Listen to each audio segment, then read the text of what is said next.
जाते हैं जिसमें सबके गरीब, आदिवासी, दलित, माइनॉरिटीज और जितने भी वंचित लोग हैं उनका कल्याण हो। तो अगर इसे एक कॉमन मिनिमम प्रोग्राम के तहत में अगर देशवासी आगे बढ़ेंगे, अगर ये पार्टियां मिलकर साथ करेंगी, तब हम एक अच्छे रिजल्ट को एक्सपेक्ट कर सकते हैं। दूसरी बात ये कि हमने इस बात पर भी गौर किया कि पिछले चंद सालों से जिस तरह से हमारी पार्लियामेंट में लोकतंत्र का गला घोटा जा रहा है और वो पार्टियां जो या वो लोग जो बहुत ताकत से अडानी का विरोध कर रहे हैं, अंबानी का विरोध कर रहे हैं, क्रॉनी कैपिटल का विरोध कर रहे हैं, उनके आवाज को बंद करने की कोशिश की जा रही है। पहले राहुल गांधी की सदस्यता को भंग किया गया, फिर सुप्रीम कोर्ट से उनकी सदस्यता वापस आई।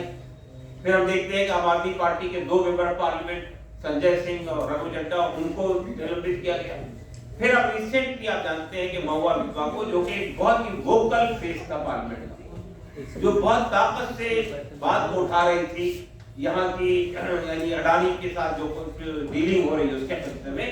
अब उनको बहुत गलत तरीके से जिस तरह से वो एथिक कमेटी बनी और जिस तरह से पूरे चीजें सामने आई है, उसको देख के लगता है कि बहुत गलत तरीके से जो है उनको निलंबित कर दिया।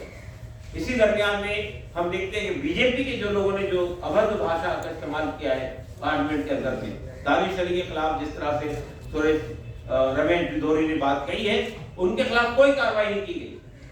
जो भाषा उन्होंने इस्तेमाल की है, कभी भी हम ये समझते नहीं है कि पार्लियामेंट के अंदर इस तरह की भाषा का इस्तेमाल किया, लेकिन उनके खिलाफ कोई कार्रवाई नहीं। हम ये समझते हैं कि हमारे देश में लोकतंत्र का अभी यानी पार्लियामेंट को लोकतंत्र का मंदिर कहा जाता है। अगर वहां इस तरह का माहौल होगा तो आप सोचिए कि देश में किस तरह का माहौल होगा।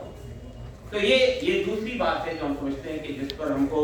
बहुत ही उसके साथ विचार करना चाहिए कि अगर इस तरह के लोग हमारे देश के अंदर शासन में आएंगे तो पूरे देश में किस तरह का माहौल पैदा होगा। तीसरी बात, हम लोगों ने कल अपनी मीटिंग में इस पर भी गौर किया कि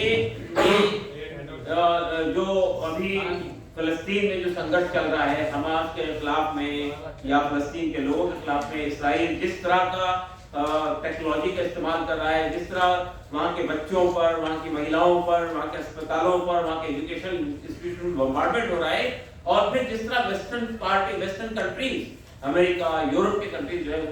उसको कॉपरेट कर रहे हैं, उसको जो है हथियार भी पहुंचा रहे हैं और आर्थिक सहायता भी पहुंचा रहे हैं। तो ये तो बिल्कुल यूनाइटेड नेशन का जो रेजोल्यूशन है ह्यूमन राइट्स की, उसका बिल्कुल कंप्लीट वायलेशन है।